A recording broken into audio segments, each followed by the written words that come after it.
everyone. This is Captain Dr. Dinisha Bharadwaj Singh from Kuala Lumpur, Malaysia. Today, we are interacting with an educationist and a gentleman who wears many hats. He is none other than Kumar Shekhar Vijender, who is Chancellor of Shobit University, and there are many more, many feathers in his cap, which we'll be highlighting shortly. Now, before I move on to highlighting these feathers, I would request him to come and introduce himself, and then we'll take this forward. Sir, over to you. Thank you very much, Dr. Denisha. It is indeed a pleasure to be with you today afternoon. And I believe in Malaysia, it's evening already.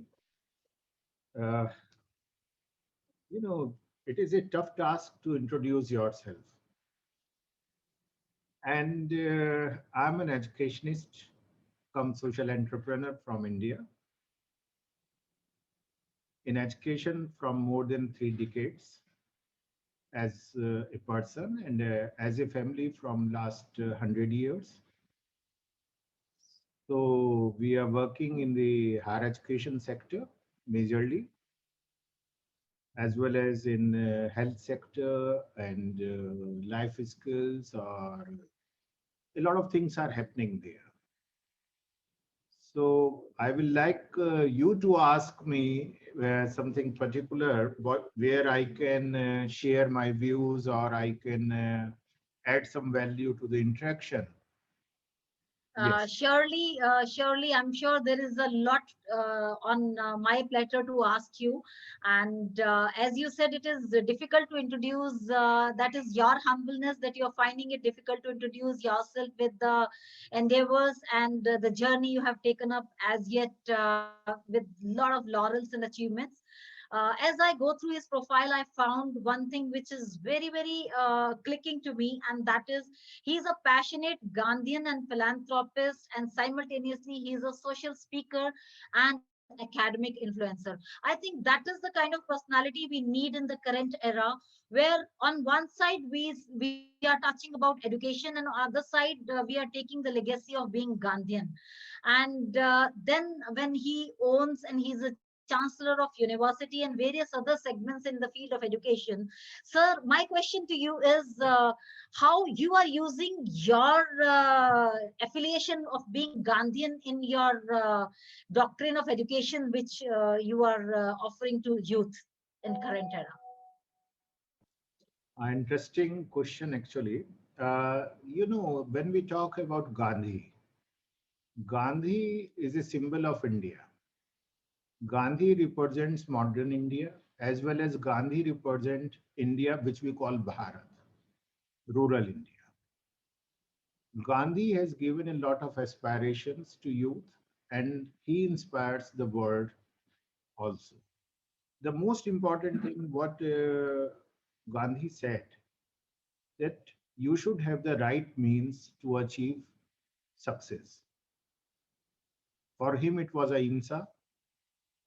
For others, it may be honesty, hard work, dedication, and sincerity. Today in education sector, when we look at, generally what we promise and what is supposed to be promised and what is expected from education today is that if I will get a job. So the total vision of education has become so myopic that the purpose of education has become to become employable or to get a job.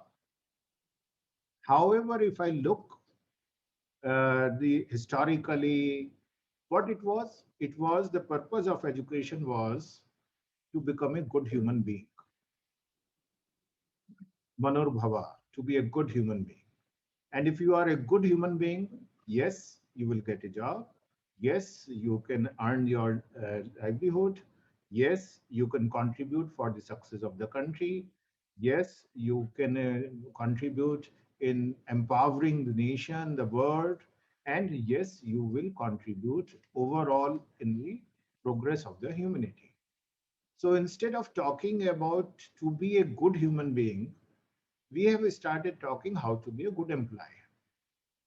And this challenge has to be addressed. And I believe being a passionate Gandhian, or Gandhian may be a big word, a person who likes, who loves, who adore Gandhi, it gives me a reason to ensure that whatever our universities and institutions are doing, if we are addressing this main purpose or not.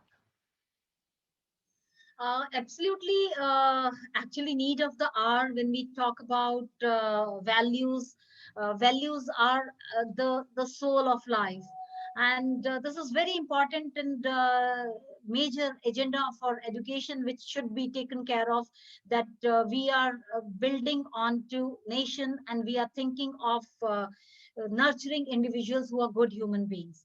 So, but ultimately people look for employability, and you said that we are mostly concerning to that.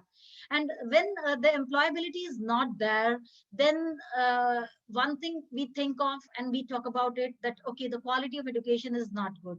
On other side, when I'm looking at other countries and we are dealing with the children, and our children are going to other countries, there is one term which is used for such children is brain drain. That the entire globe mostly is being dominated by Indian diaspora, where these children are there doing wonders. And once they mark their nick over other things, once they establish themselves, then we in India say, oh, so and so is Indian, we are very proud of him. Whereas the person when was in India probably was hunting, and probably was not given that dues which was supposed to be there that time when he was there and looking for an employability, which is undeniable aspect. So, sir, what is your take on that, and how would you feel that some change here and there in level of understanding, or maybe level in policies, can support us, and this brain drain can be stopped, and this knowledge and wisdom can help India to progress? Uh, Actually, you have answered my question, because when we talk about brain drain and we say that Indian youth, they go outside and they get wonderful job, they stay there, they get a lot of opportunity, it means one, that our youth is employable. What our education system is, we are creating youth which is employable. It means there is a issue of opportunities. Less opportunities are there, desired opportunities are less. And if I look at the new education policy, National Education Policy 2020, I hope you must have seen that. The focus earlier was to give people knowledge to see that they become employable, because complete economy was working on that model. Now we are talking about knowledge centric economy. It means we have to create innovators. We have to work to see that more entrepreneurs are there. And if more entrepreneurs will be there, it means more opportunities will be there for others, from employment seekers to employment giver. And this is what exactly we all are working from last few years. And this new education policy has given us a reason to work more confidently in this direction. So this brain drain and all those things when we talk about, actually opportunities, more opportunities have to be created. And creation of opportunity is not an academic issue only. It is a national issue. And I am happy that in last few years, this issue has been very well addressed. And we all are addressing it. Secondly, if we look at today, the world is global. Opportunities are global. If I look at, if it is brain drain, that the top 20 companies of the world, they are having on their top positions Indians, if I should feel proud or if I should feel sad for that, I think I should be proud, because be it Google, be it Microsoft, be it any other company, if the top person who's sitting there is an Indian, and those companies are having their business in India also. So it is not brain drain. Those terms were used long back I believe these terms should also be obsoleted and they should not be discussed more. Now we should talk that how our youth can grab the opportunities available anywhere to see and to ensure that they contribute in the economy of India as well as in the economy, in the global economy. Thank you so much for your positivity, because one thing which I'm taking away from this answer is the positivity, the way you tackle the thing which becomes concern, and you have handled it in such a positive way that it has to be taken as yes, how they're employed, and they are leading the world. That is really appreciable, and simultaneously the crux of everything comes that how, of course, they are adding to economy of the world, how they can or they could be utilized to add value to Indian economy. So that positivity is one thing which I'm taking away from this, and simultaneously moving further on to it. One thing which, as Gandhian, and as I have seen that you are part of various organizations, which one is your central board member of Harijan Sevak Sangh, and then National Council member of All India Prohibition Council. So taking that to the education field, taking rather those learnings to the education field and ingraining them to the minds of our youth, what is a different step, other than normal schedule of academics, we are following in the organizations which are led by you, so that tomorrow the youth who's coming forward is kind of touching the sky on global arena and yet holding that local sensitivity. Actually, I always say that your roots have to be very strong and very deep. And if your roots are very deep, you can fly high and touch the sky. So Brilliant. generally what is happening, one, the institutions, if you look at, institutions feel pride that I am a center of excellence, I am an island of excellence. I'm not connected with anybody. My boundaries are there. My boundary walls are so high. To enter in these boundaries, you need to be somebody special, and then you fly somewhere else. But if I look at Shobit University, what we are doing, our concern is that every institution, every academic institution, whatsoever or other institution, we are a part of a bigger ecosystem, which is national and social ecosystem. We cannot remain in isolation. Okay. So one thing we ensure with our students, with our academic system, that our boys and girls, they remain connected with the reality, with the mainland, with their own roots. I always say when we talk about research, for example, the world asks, what is the impact factor of your research? But I ask, what is the social impact of your research? That's very important. And this is what the learning, the teaching, the everything has to be connected with the society, because generally if you look at today's youth, they are not connected with anybody. They are so focused on themselves. It is a micro family culture is coming, micro society is coming. They do not know about the world. They do not know about the country. They do not feel concerned or connected to the world, which is very unfortunate. Because we have to see that every boy and girl, those who is coming out of the university, one, they should realize that they were those privileged ones who got an opportunity to go to the university. And if you are privileged, it is your responsibility also to ensure that those who are not that privileged, you support them. This hand holding we try to give to our students, we try to inculcate in them this hand holding habit right from day one.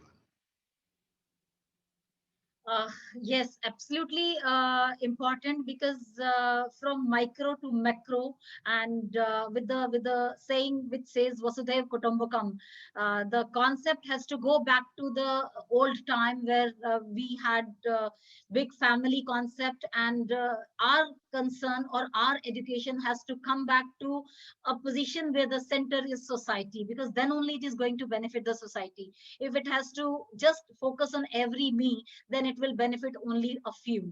So that is brilliantly brought out, and it's glad that I'm talking to an educationist who's thinking beyond education for the purpose of education, which needs to reach out to everyone to develop the society. So one last question, your message to youth today. Shout your dreams loud.